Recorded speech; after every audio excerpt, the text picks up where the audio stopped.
recorded. Hey everybody, it is September, wow, 12th. It's September 12th, 2016, my birthday week. Woo, woo, woo. I'm not supposed to know what day it is when it's your birthday week, right? I just know that Thursday is the 15th and we get to celebrate. But it's been a while since we had a team call. I guess the summer kind of was a lot of fun, and we last month with the team cup, everybody was kind of doing their own thing, and I just want to give you guys a big round of applause for the month of August because I'm pretty certain, and I didn't dig, and I don't know if Becky did some digging, but I'm pretty certain that Diesel Nation broke our entire team record for the most Success Club earners in the month of any month, but last month as part of the Team Cup. So if you guys don't celebrate that, I mean, you're crazy because you guys rocked it. New coaches came out of they came out of the gate guns blazing and hit Success Club. I mean, I had new coaches hitting Success Club 16, 18. Like, it was insane last month. So one thing we learned at Tony Robbins Leadership, which we're going to cover tonight and hopefully do it some sort of justice, which I can't guarantee, is that you have to stop and celebrate, right? How many of us started on September 1st and forgot that we totally rocked in August and started freaking out about September and having to hit Success Club again and, oh my God, and this and that? Stop. When you do something great, even if it's just helping one person or you help 20 people, stop and celebrate that accomplishment. If you worked out 5 times this week and you drank your shake 5 times this week, stop and celebrate your accomplishment. We don't do that enough. And that's important that you realize that everything that you do, you're taking a step forward, right? Whether it's personal or professional, business-wise, fitness-wise, you're doing something positive. So make sure that not only you stop and celebrate, but that you stop and make sure your team is celebrating, because that's what keeps this opportunity fun and exciting for everyone that joins our team. So congratulations to an amazing month. And I wanted to do some recognition, some leadership ladder recognition. I wanted to recognize our newest team leaders on Diesel Nation. We have Evelise Johnson, we have Francine Azal, and we have Ingrid Houston. Those are our newest Diesel Nation team leaders that advanced in the month of September. So they qualified by having everything in place in August. So on September 6th, they were upgraded to team leader. And we have a huge advancement in the leadership ladder. Our next executive leader was announced, and it is Jenny Palumbo. So you guys make sure that you give Jenny like a huge round of applause. Becky and I were the only executive lead, well, and Justin McKean. Justin McKean was an executive leader.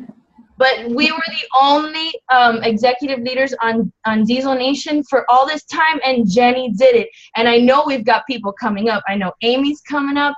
I know Kara. I know Danielle. I know Monica. I know all these coaches are coming up in the leadership ladder. We're going to start seeing more organization leaders, more team leaders, and more executive leaders. So you guys, great job on leadership ladder advancements. Of course, we have the push 3, which is going phenomenally well. If you guys aren't in the push and you're ready to push your business to that next level of hitting diamond and hitting team leader on the leadership ladder, you got to be in that group today. Jeanette Maceda, I know she's hosting a call right now, but she did a phenomenal job in the push. And then I want to recognize our 2 percenters who are hosting the revival group. So the revival group is for coaches that want to get their business started, that kind of, haven't really started their business. That group is going phenomenally well. They're pushing, despite, coaches that, they have like 5 people show up, they keep going. And that's what it takes, right? That's what it takes to be successful in this business, is showing up even when other people don't. So, and then quickly, Success Club this month. If you hit Success Club in the month of September, you get the Beachbody yoga mat. So raise your hand if you've already qualified for the yoga mat. Whoop, whoop. Okay, so we've got the whole month ahead of us. Make sure that you're pushing to hit Success Club in the month of September. Keep that momentum going into the holiday seasons.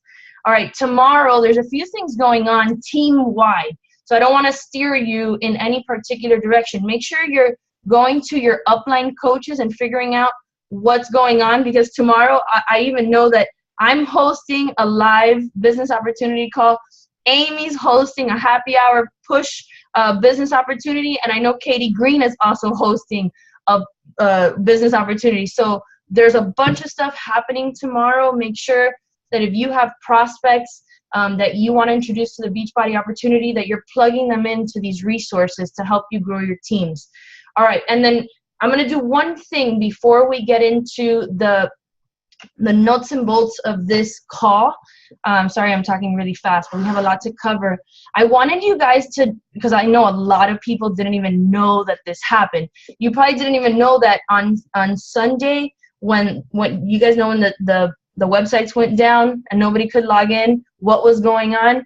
Well, I want to show you what was going on, because it is what is the future of teambeachbody.com. It's the future of our shop experience for our customers. And I want you to understand that this is what the technology team is working on right now.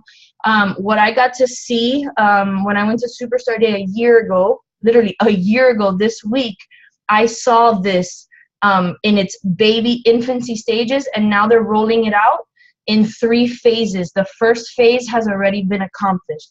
So I wanted to show you what that is so that you can get excited about what's coming in terms of the technology upgrades with Team Beachbody. So I'm going to screen share a second.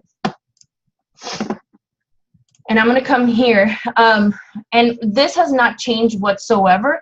What I want you to see is basically it's going to be, if you can visualize this conceptually going forward, you're going to see how much it's going to benefit our businesses.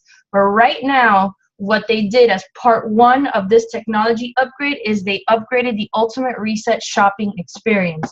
So if you were to go to Ultimate Reset, click right here on the side. This is what it looks like now. And think about this in terms of challenge packs and fitness programs and our supplement line and Beachbody Performance. Think about what it would look like if those were the products on this page, okay? So the new shopping experience looks like this. Obviously, Ultimate Reset colors are white. It's going to look different for the other products. But check this out. This is like the most exciting thing. So you have a page, a splash page, with all of the products laid out for you, right, that relate to the Ultimate Reset. Now, if a customer wanted to purchase, let's say, the Ultimate Reset Challenge Pack, look how cool. It's the first one up. They click on it. They're able to pick their Shakeology flavor and add it to the cart, right? They can go and view the cart, and guess what they can do now? Of course, it'll probably freeze on me like it always does when we're in calls. But, and bada boom, and pop open. Of course not. All right, they can go shop, and they can actually, you see I already have, I'm pointing at my screen. You can see I have something in my shopping cart. So I don't know if you guys know this now. I think you should know this. If a customer buys a challenge pack, they can't add anything to their shopping cart other than the challenge pack. With the new shopping experience, you can add additional products to your shopping cart in addition to the challenge pack. So let's say I bought Ultimate Reset. I want to get the dry brush. I click buy now. I get 1. I don't even know what that does, but it looks cool. You add that, and now I have a challenge pack and the dry brush in my shopping cart, and I can check out. So to me, that's amazing, and that is what we're going to start seeing rolled out. It's going to start with Ultimate Reset. Clearly, that's already been rolled out. I believe the next phase is Shakeology and the challenge packs, and then the next phase after that is going to be all of Team Beachbody and our entire product line. What do you guys think about that? Is that cool? Thumbs up? Yeah. All right. So what's really cool about the new Team Beachbody upgrades is when, let's say, you give your customer the 21-day fix challenge pack link, they go to the 21-day fix challenge pack, it'll bring up the challenge pack and then make suggestions on other products related to the 21-day fix that your customers could benefit by. Like what? Fixate. Like what? Energize. Like what? A yoga mat. Do you understand? So now our customers, instead of us feeling uncomfortable saying, oh, you know, you might want to get fixated, or you might want to, it's there for them. They're going to ask you, hey, it's suggesting I should get this. Should I get it? Yeah, absolutely. That's awesome. Okay, so it's going to add so much value to the customer shopping experience. I mean, just right now, we were shopping for leadership, which is next month, and Amazon set me up perfectly, right? I got these mermaid leggings, and when I put it in my shopping cart, a mermaid t-shirt popped up, and I'm like, oh, I want the mermaid t-shirt, and I bought the mermaid t-shirt, and then my face cream popped up. I'm like, oh, I need my face cream. So, you know what I mean? So that's what's our shopping experience is going to look like in the next couple of months. Is that a thumbs up? Yeah, I think it's going to be awesome. All right. Amy, can I switch over to you because I'm going to lose my voice to give us a little intro on the event, kind of setting it up, and then you can throw it back to me to go over my takeaways? Absolutely. So I think the way that we're kind of laying out this call is there is so much. Guys, we were here for, what was it, 5-6 full days. We're talking from 8 in the morning until 10 o'clock at night. This is no joke. So we're trying our best to bring you the parts that we think you can implement right away, and the parts that we think are most relatable to your Beachbody businesses and to you personally as coaches, so that you can grow, that you can, use this information to really just, run forward the rest of the year with this and continue growing on top of that. So I know I touched a little bit on some of this stuff the other day on the push call. So I'm going to just start out with one of the things that they opened with, and then we're going to throw it back and forth to each other, and we're going to go over some of the actual tools that were used or that were taught to us, and again, that we think that you can run with right away. But the reason why that this is so important to go over this kind of in this fashion is because in order to ever be able to lead a team, lead a client, lead anybody, the very first thing that you must do is you must understand how to lead yourself. And if you can't lead yourself, if you can't learn how to implement discipline to get up and do your 30-minute workout every day and drink your Shakeology, it's not going to be very likely that you're going to successfully and easily long-term lead a team that's going to do the same thing that you're not doing. So it's really important that you lead yourself. And, so there were a lot of things that went over personal issues. And we're here for leadership, yes. But if you can't implement these things for yourself, you're going to have a really hard time with this. So a lot of this is learning yourself, learning the things that make you tick, learning the things that maybe you avoided before, and, really facing those things and moving forward, and thereby being able to help other people and leading in that direction, okay? So the 3 mandates of leadership, and that's what we'll use as an intro today, is when you see something, there's 3 steps. So the first thing is when you see something, when you see a situation occur, and you can use this if you have a small team, if you have a big team. So you see a situation occur and you immediately start thinking, oh my gosh, do you go to absolute worst case scenario? Do you say, that person canceled, and oh my gosh, and now I'm going to lose Success Club, and now I'm going to do this, and that person's going to fall off, and this is it. It's the end. They're going to tell everybody Beachbody sucks, and my life is over. Is that what you're doing? Because if it is, you're not going to be a very effective leader. So that's step number 1. When you, as a leader, look at a situation that could be a little bit, something's happening. It could be something very minor. It could be something very major. The incredible instructor who was leading this section, he gave an example of when he was in a plane and the engine caught on fire.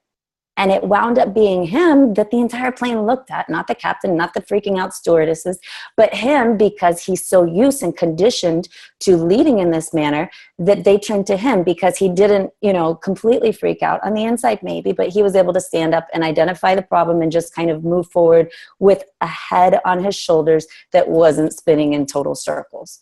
So the first thing is to look at a situation and to be able to assess it, and not just see it like, okay, worst case scenario, but to actually see it for what it is. Leave out the drama, leave out the things that are unnecessary that sometimes we get swept up in, and just see it for what it actually is. That, level-headedness is number 1. And then number 2 is to find the silver lining. And I know I mentioned this the other day, but a lot of times people say, oh, well, that person's lucky. They're just optimistic. They were born like that. And I'm going to disagree with you, because maybe there are people who are optimistically prone. Let's say that. But optimism, I think, is just like anything else. It's something that we are conditioned to do. So maybe it doesn't come as naturally to you as someone else, but that doesn't mean that you get to live as, oh, I'm just a pessimistic person the rest of your life. I mean, you can choose that, but that's just it. This is your choice. So if you want to be a successful and effective leader, and I know everyone on this call does, otherwise you wouldn't be on here at 9:15 on a Monday night, then you need to make sure that you're making the choice to find that silver lining, and whatever the situation is, and hone into that and make sure that you are making that conscious decision to find the silver lining. And the third step is really cool. Now that you've assessed the situation, now that you've got your head on your shoulders, now everybody else is freaking out, but they're noticing that you're kind of standing still. You're that calm in the storm. They're looking at you for what to do next. And you have this great idea that, you know, maybe if we do this, I mean, best case scenario, right? But now the step number 3 is the execution step, right? It's actually making reality out of that best case scenario that you were able to pick up and identify in step number 2. Okay. And those are really, I mean, before anything else, those are the 3 things that you need to make sure that you're doing in your life. You need to make sure that that's the way that you're conditioning yourself to operate. And again, optimism and any of these things that we're going to talk about tonight are all, they're conditioning. They're ways that you teach your mind to think. It's part of neuro-linguistic programming, which is a fancy word for the way your brain works, the way your neurons fire off, because you've conditioned them. It's just like, you know, when you go outside, if you can mute yourself from having other people talk. Mute, please. It's just like, Chris, can you mute them? Okay. It's just like when you go to work out. You know, if you go to lift up a dumbbell and you can't pick it up one day, do you just set it down and say, okay, that's not for me? No, you come back to it, and every day you do another rep. Every day you do another rep, and you're conditioning that bicep muscle to be able to do that much easier. So that way when your kid is falling down the stairs, you can reach down and grab that 50-pound baby without thinking about it, because you've conditioned that muscle to be able to automatically, without needing to make that conscious decision of, can I lift this 50-pound child?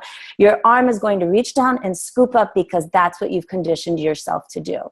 So same thing for the way that your brain works, same thing for the way that you do personal development every day. You know, this is all conditioning for your psyche, for your brain, for your mental state, for you to be that successful leader that you want to be. Okay, so those are the 3 mandates of leadership. Do you want to jump back in, Chris? Sure. Oh my God, I just realized like my teeth are purple from my wine. Not good, not cute, Chris. I not have cute. tea tonight. So, I totally caught Amy off guard, and I said, "Can you like kick us off?" So I apologize, Amy, for doing that. But what Amy's talking about was basically the first section of this Tony Robbins leadership event that we went to last week. And for those of you that don't know I even have a brand new coach that came on like yesterday, is on this call. Amy introduced Becky and I and Monica and a few others to Tony Robbins. I mean, we all knew who Tony Robbins was, but to literally physically invest in ourselves and in our business and attend these events. So last February, we went to UPW, Unleash the Power, in New Jersey, and it was incredible. It was life-changing, and I'm so excited because a bunch of coaches that I see on this call are going to San Jose in November to UPW, and Amy has gone twice already. She went to Dallas and New Jersey, but our life coaches, Becky and I have a life coach, Amy has a life coach, invited us to go to leadership, and that was what we were at last week. And Tony's not at this event. It's led by Joseph McClendon III. So if you're going to San Jose, you'll meet him there. He's one of the trainers. He's Tony's right-hand guy. He's incredible and a very, very, very empowering and motivating speaker. Probably one of the best speakers I've ever seen. Like, he just captures the room. He like zones in, and you're literally sitting there for 12 hours a day and you're completely zoned into this guy. It's amazing. And then his master trainers are also leading the exercises. So It was such an incredible event. I would definitely, if you know, hearing what Amy said is more like kind of that next level thing. UPW is more of a personal change event, right? You need to dig in to your core, into your psyche, into your physiology, into your personal issues that are going to, by going through the event, you get unleashed in order to be able to confront your own demons, to be able to move past them and change your life. That's UPW. Leadership is a little bit different. Leadership is about learning how to lead yourself. We've gotten past the, you know, not always past the issues, but leading yourself so that you can influence other people. Okay, so that was kind of the theme of the week, was this influence. And I had so many takeaways from this event that even just getting ready for this call, it was very difficult for me to pick something that's going to add value to your business, because so much of it could add value to your business. So there's a few concepts that I want you to write down. Amy just shared them, right? The mandates of leadership. If she gave you a great synopsis of it, but maybe that's something you want to dig in a little bit more on. So you can literally just Google Tony Robbins mandates of leadership, and you might be able to find a video or a write-up or a testimonial or anything on that, okay? The next thing he talked, well, one of the things that stood out to me at this event was the concept of identity. And I have my notes on that, and I don't really need to go through a lot of analogies, because it really does speak for itself, and the importance of figuring out what your identity is, and if there's limiting beliefs associated with who you define yourself as, that's going to impact the way you influence or even have the ability to influence other people. Does that make sense? If you identify yourself as a victim or a weak person or someone that, I don't understand this business, if you identify yourself like that, then guess what? You're going to stay there, because he says, the strongest force in the human personality is the need to stay consistent with how we define ourselves.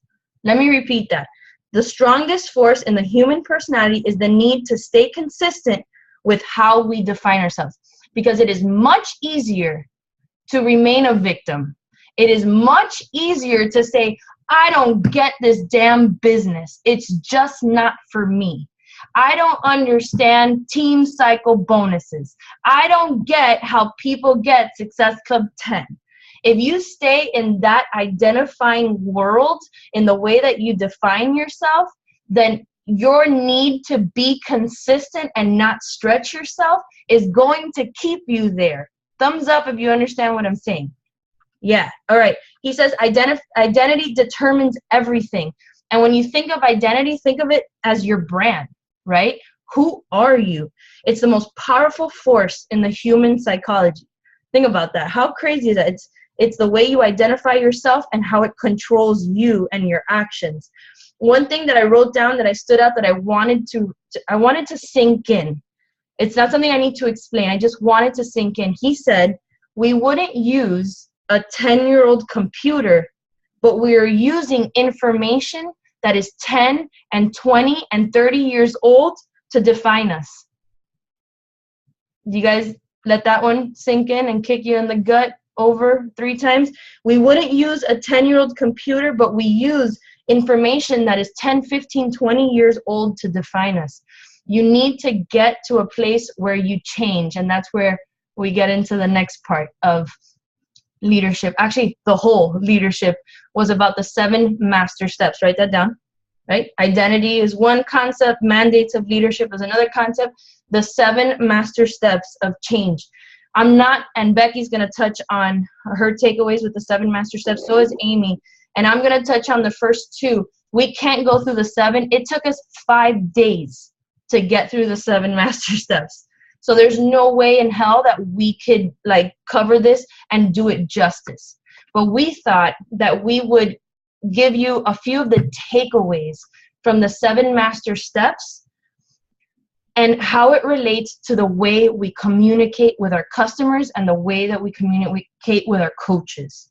Okay? Because as I was sitting there listening to the 7 master steps, I'm like, oh my God, That's like, if we can teach that in inviting, it's going to make a difference. If we can figure out how to teach our coaches how to get leverage, then that's going to make a difference. So I wanted to go through the first 2 steps, because I think if you can master even the first 2 steps in the way that you communicate with someone that you reach out to or that reaches out to you, you're going to change your business. You're going to change the way you communicate. All right, so I'm going to make you put your pens down. I'm going to make you do something so that you remember this always. And this is something that I'll never forget because they put it into our physiology. So the first step is connect. Okay, so everybody go like this. Connect, and understand and appreciate their world. Okay, connect and understand and appreciate their world. Okay, so connect and understand and appreciate their world. So think about that.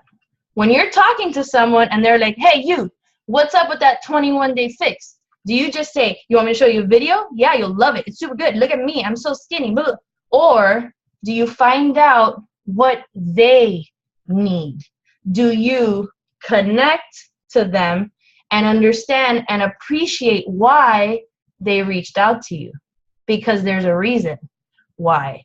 Sometimes you need to pump the brakes before you can make any progress. And if you skip that step of connecting and understanding and appreciating their world, you're going to miss them. They're going to go, boom, because you're going to tell them it's $140 and they're going to be like, see ya. Why? Because you didn't connect with them. You didn't build that rapport. That's another word. Write that down. You didn't build the rapport with them for them to even trust you. Okay? Thumbs up if you understand that concept. That is so superficial, what I just did, so you need to dig into that concept, right? So everybody do it with me. Connect and understand and appreciate their world. The next one, step number 2, connect. Everybody do it with me. Connect. I know, Jeanette, you want to punch me in the face. Connect and get leverage. Get leverage. What does that mean? Why did they reach out and use it to your advantage? That's the meaning of leverage. If you didn't understand and appreciate their world, you can't get leverage. If someone reaches out to me and says, what's up with that 21-day fix? Tell me about that. I'm going to stop them. And this is what I've been asking in emails. Before I get into that, can you tell me why you reached out to me? Because when you respond to that question, I'll know exactly how I can help you. Did you guys get that? Did you see that? Before I get there, can you tell me why you were curious and brave enough to reach out to me? Because if I can understand that, then I'll know how to help you. All right? When they respond, they will pour their hearts out to us and say, because I had a baby and blah, blah, blah, blah, and I'm tired and blah, blah, blah. How do I get leverage? Becky's going to cover how she gets leverage. But once you have that information, you have a deeper purpose with this person. Yes? So can we do steps 1 and 2 before Becky takes over and talks about pain and pleasure? We connect and understand and appreciate their world. We connect, step 2, and get leverage. Yes? Now, do you think that's helpful? Yeah? If you're communicating with someone and you stop and understand and appreciate them and you get leverage. Okay, I'm going to turn it over to my sister. She's going to talk about pain and pleasure as it relates to getting leverage. Hey guys, good evening. So I want to, this part for me was like one of the most, I think, crucial, because I could see exactly how you can tie this into our business with coaches and customers. If you're using the Diesel Nation scripts, you'll see that a lot of these concepts are in those scripts already. And I think they can even be fine-tuned even now, even more, to go in depth more, to be able to pull out these, these topics that we're talking about. So with finding leverage, what you're doing is, and this sounds bad, but it's really essential. And I want to reiterate what Christy said. You need to really slow down this process. Selling is not what we're doing here. We're trying to create lasting change in our prospects. I'm going to start with the prospects, and then we'll tie this into coaching as well, but more on the customer side. You want to be able to make them see that what we have is their solution. So how do you do that?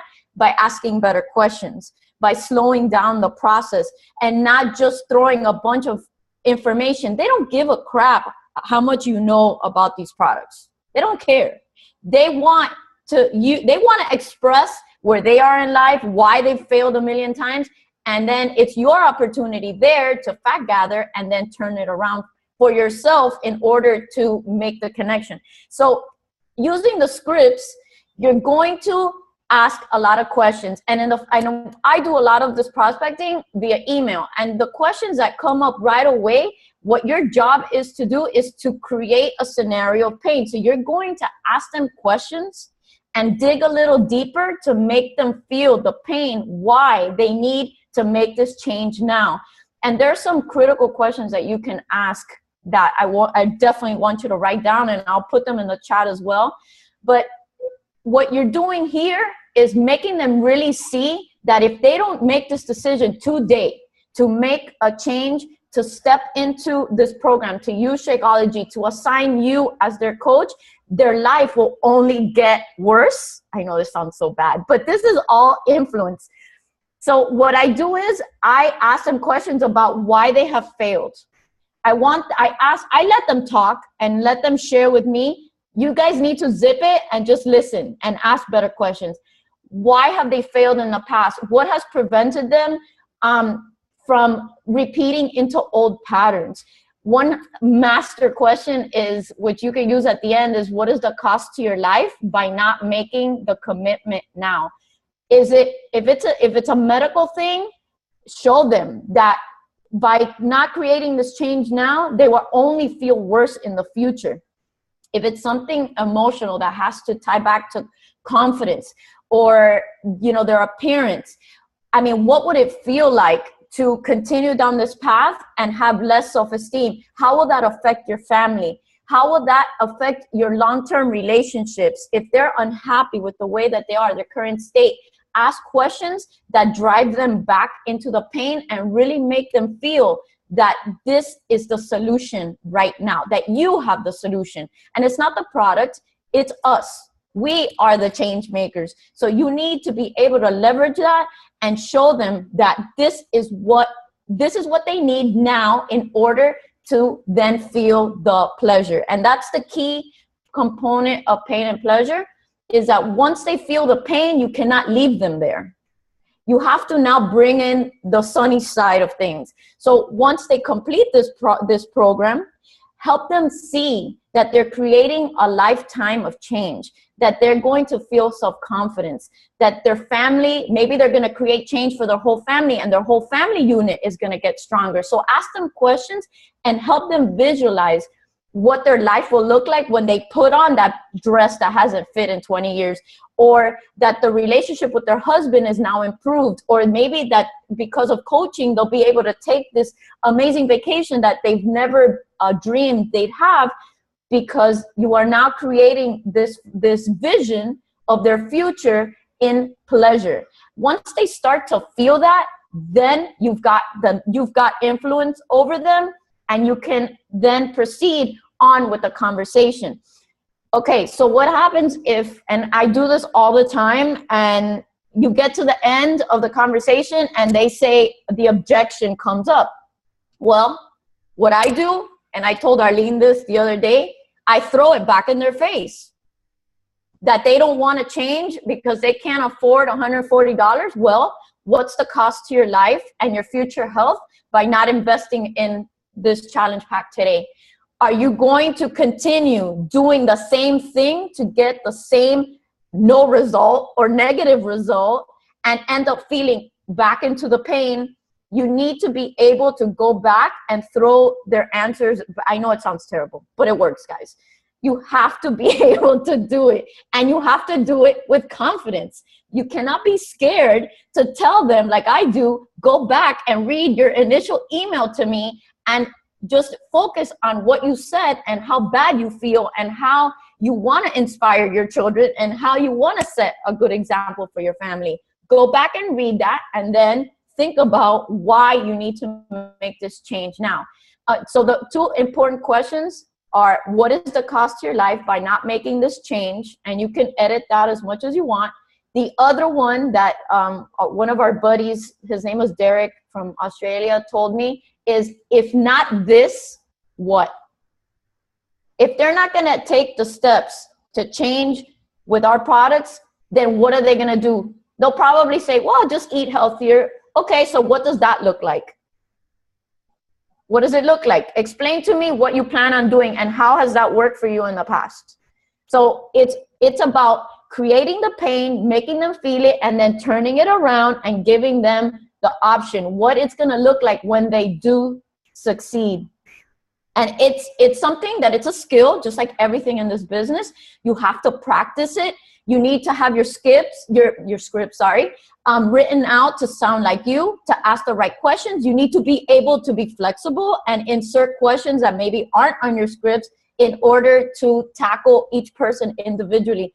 But if you're doing that, guys, and you're slowing down the process and not rushing your prospects, and then you have commission breath because you're rushing them to make a purchase, I guarantee you that your percentage of closing is going to go up because you've built trust, you have built a friendship, there's an understanding, and there's rapport between both of you. They know what they're getting, you know what they want, and it creates an environment where success can happen.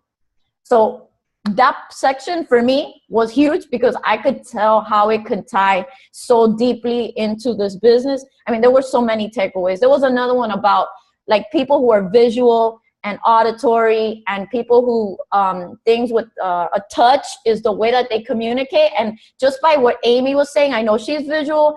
And by the way, some of the things my sister writes to me, I know that she's visual because she writes and says, I wanted to see if you wanted to go blah, blah, blah.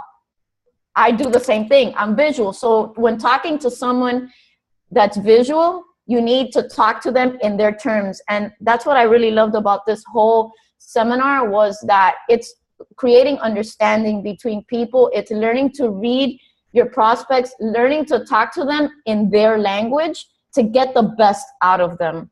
And I urge you to go on YouTube and Google all this stuff. It's all in there. The 6 human needs is another one. This talk could go on for hours.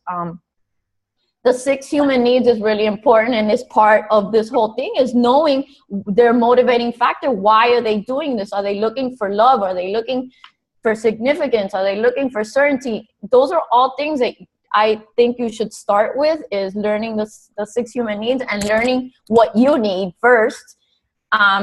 And then how you tie that back into communicating with your coaches and your prospects. Love it. Did you guys like that? Thumbs up. Yeah. Pain, pleasure.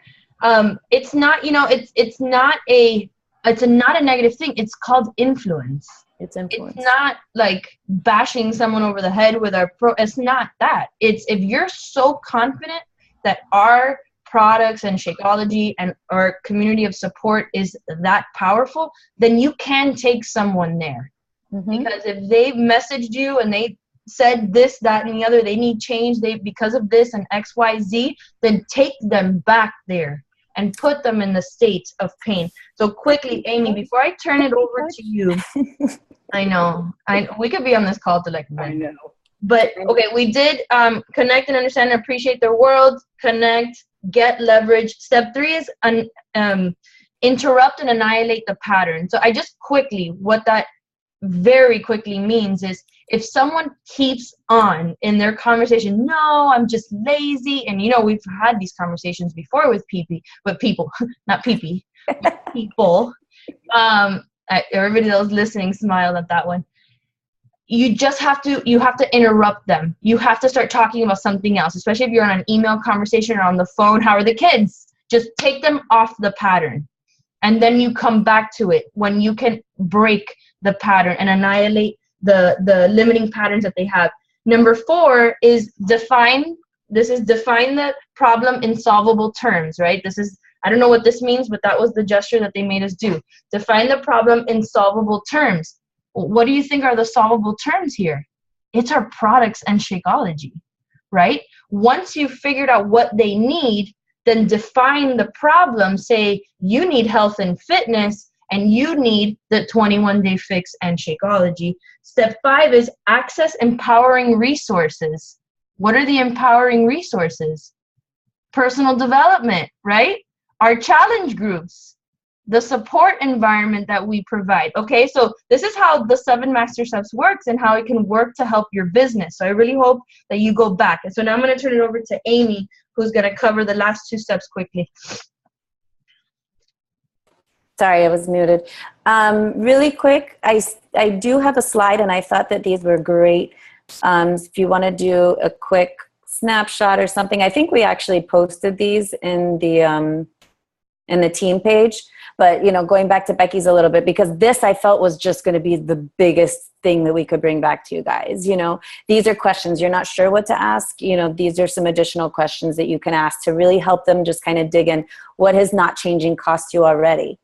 What are you missing out on? I know for me, I used to miss out on boat trips. Whenever anybody would go out in the boat, I would be sick. My kid would be sick. Somebody would be sick because I didn't want to put on a bathing suit. I'm missing out on family memories. Who is this hurt? How has this hurt you? If you don't change me, if you don't change, what does that make you? And then how does that make you feel? And then on the other side of it, what will your life be like now? When you change now, what will your life be when you change now? I can't read today. Who will benefit from this? And they start realizing it's not just about them, it's about their family. If they haven't already realized that. What will you gain? Who do you become? So these are good questions that you can kind of have, especially if you're emailing, that you don't have to have that quick back and forth. You can kind of look at these and say, okay, which ones of these, can I use here? Which way can I go? And again, they're going to start becoming second nature. The more you use them, just like the example earlier, the more that you condition yourself, the more easy these are just going to pop up for you. So another thing too is a little bit of rewinding again, but I know I saw somebody post, and I know I felt the same way as well the first time I heard about it, but that feels a little bit overwhelming sometimes. Like, oh my gosh, I can't ask them that. Like, I'm just excited that they responded to me. I'm not going to go asking them all these intimate questions. So there's a few tools that I'm going to go over before we kind of wrap. But one of the first ones is, and that will help you with that, is really creating rapport. And I know we used that word a little bit earlier, but rapport is really finding a place that you can connect with them.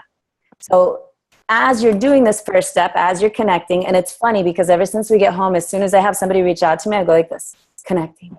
Connect first. You slow down, connect first.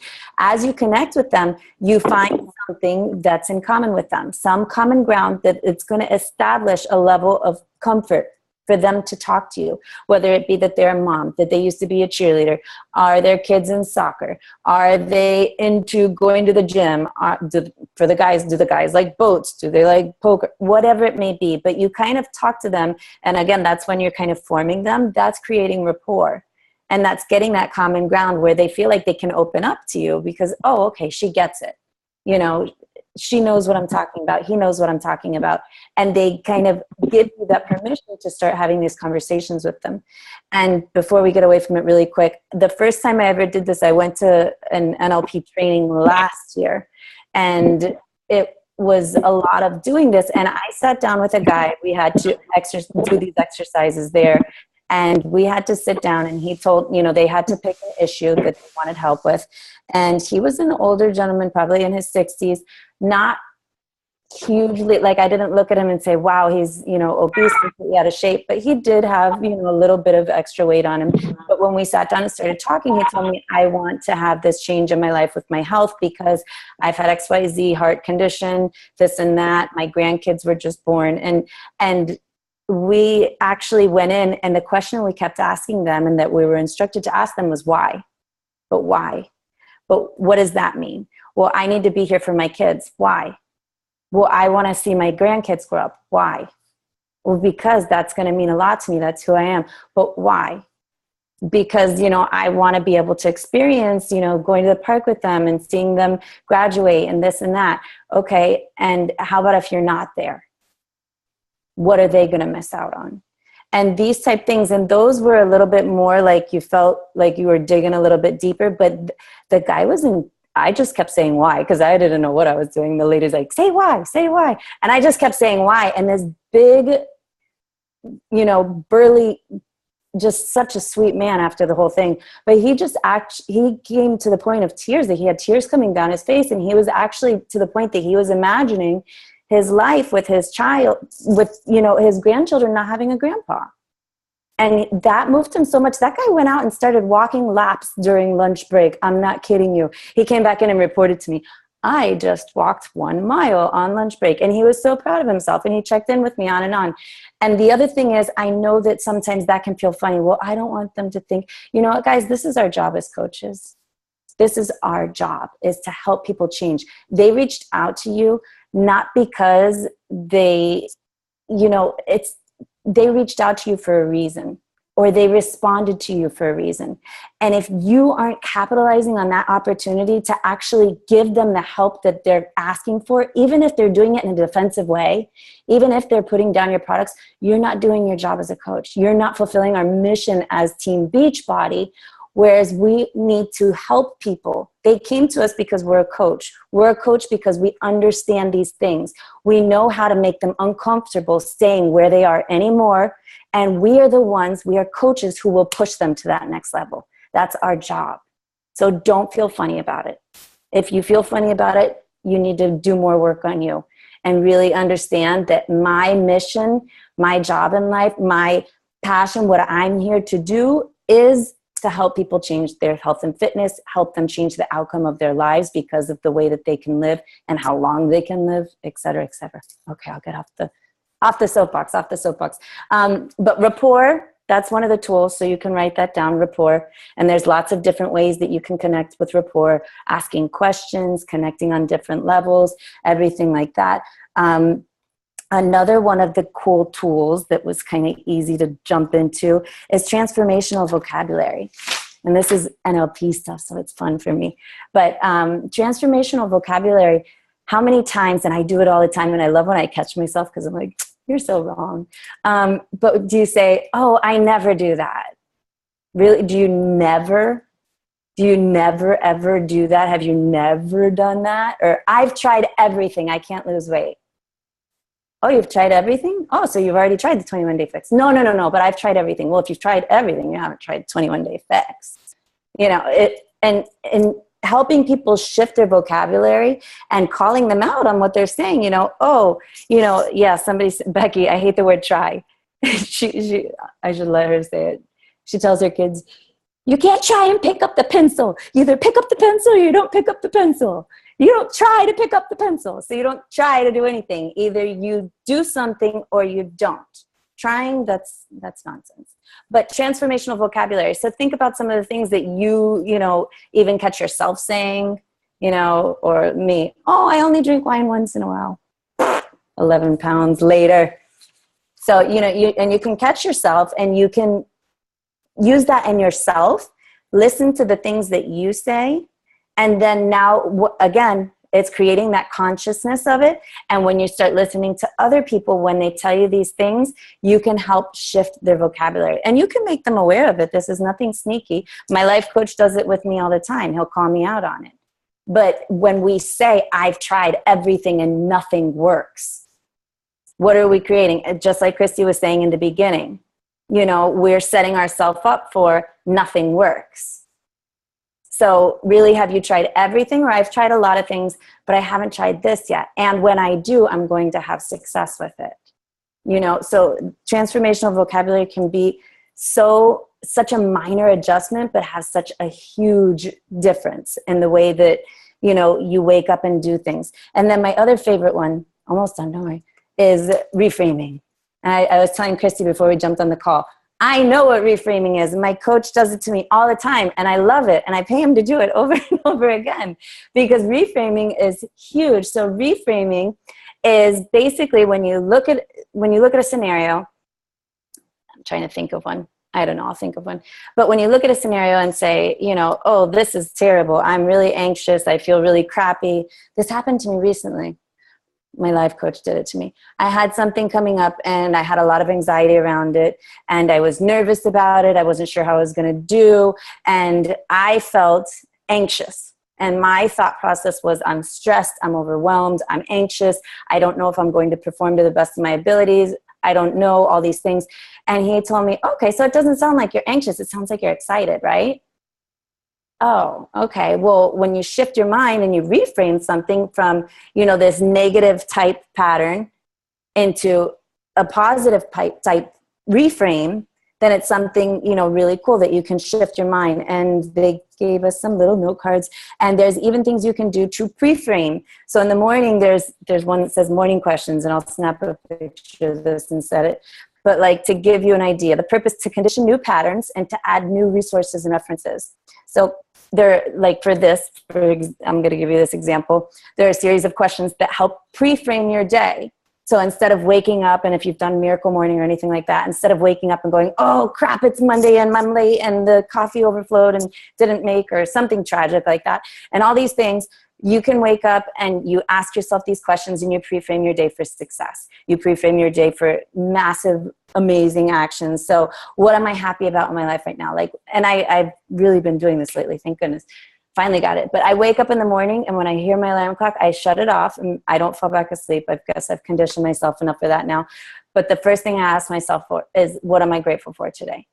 What am I thankful for today? And sometimes it's the same thing over and over and over. My kids, my bed felt so good, you know, whatever it is. But the first thing that you have in your mind is something positive. What am I most excited about in my life right now? And so you're already conditioning your brain to think of the best possible things the first thing in the morning. What am I proud of right now? Talk about building confidence. Imagine if the first thing you think of is not what a failure of a mother I am on a Monday morning, that I've missed a homework and I've done this and that, but I'm really proud of whatever it is, you know.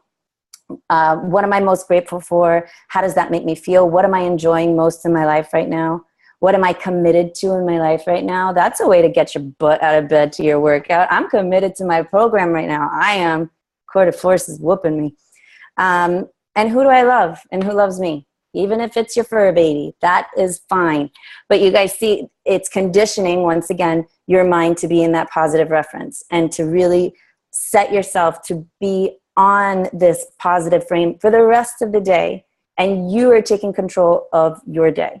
You're taking control of the outcome of your day and the way that you're going to move through the day. And do you think, going back to that very first thing when we're talking about the 3 mandates of leadership, that if you start your morning with questions like these, that you're much more likely to have a calm and level head when things do come up throughout the day? Yeah, absolutely. So all these things tie together, and all these things are things that, again, they take time, they take practice, but they're things that they're simple, right? These are things you can do tonight, tomorrow morning. So definitely don't wait on any of this. Definitely start implementing it right away. If there was too many things tonight for you to like wrap your head around, pick 2. Pick 2 things and start it tomorrow.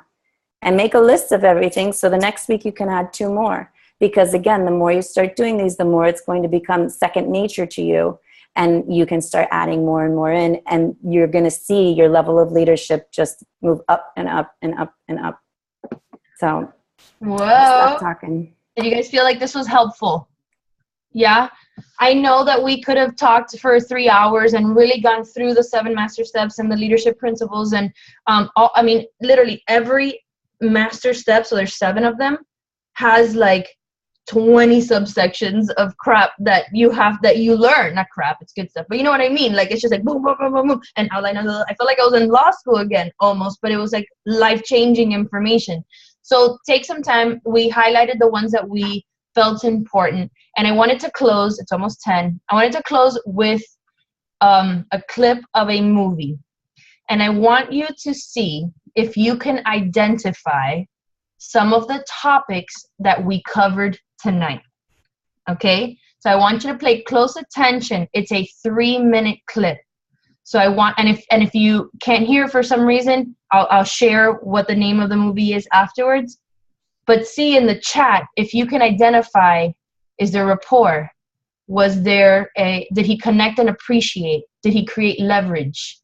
Did he empower to a higher purpose? Those are the concepts I want you to be on the lookout. Are you guys ready? Okay.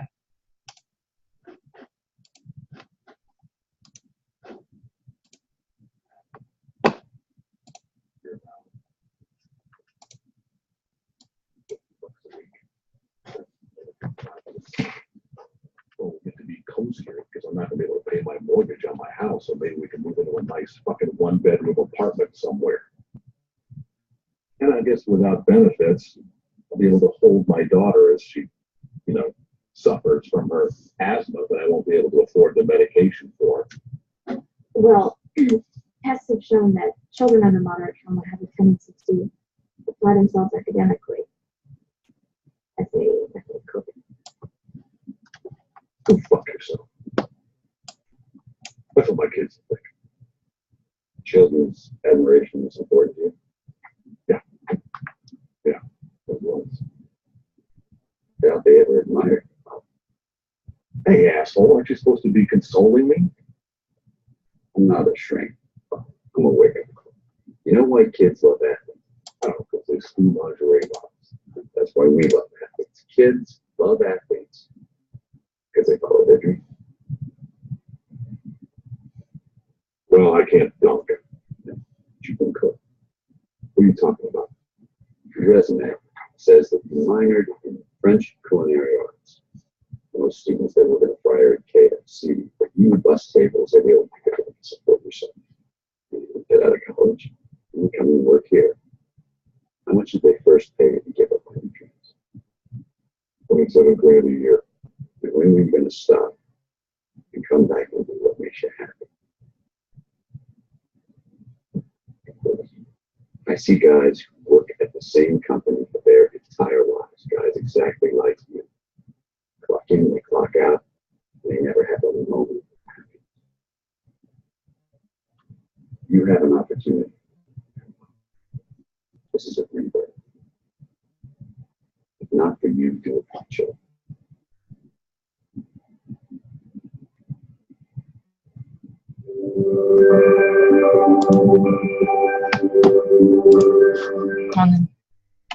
What do you guys think about that? What did you see? Anybody? Oh, you couldn't hear it. Could you hear it? Well, it's called Up in the Air. Sorry, I put it as loud as I can. So Google this or YouTube it after this call, and I'll end it there. So you can go do your own research on the movie. It's called Up in the Air, scene from Up in the Air, George Clooney. You can find it on YouTube. But did you see how Anna Faris, I think that's her name, if I'm not mistaken, I could be wrong, how she didn't build rapport, how she didn't connect and appreciate his world. And what did he do? He sent her to go, you know what. Then George Clooney stepped in, looked him straight in the eye. He got rapport right away. He got leverage with what his dreams were. He asked the right questions, used pain, and took him into pain and then brought him back into pleasure. Do you guys see that? And then what did he do? He connected him to a higher purpose. Follow your dreams and your whole life will change. All right, so go back and look at that and see how you can implement those little tiny things into the communications that you have with your customers and your coaches, and I can guarantee you, you're going to start seeing positive changes into your business right away. All right, guys, it's 10 o'clock. It's been too long. We love you. Amy, Becky, awesome call. Thank you so much. You guys, let's hear it. If you guys felt it, I will share the recording. But Up in the Air is the movie clip. Go check it, do your own research, and let me know what you find. Talk to you later.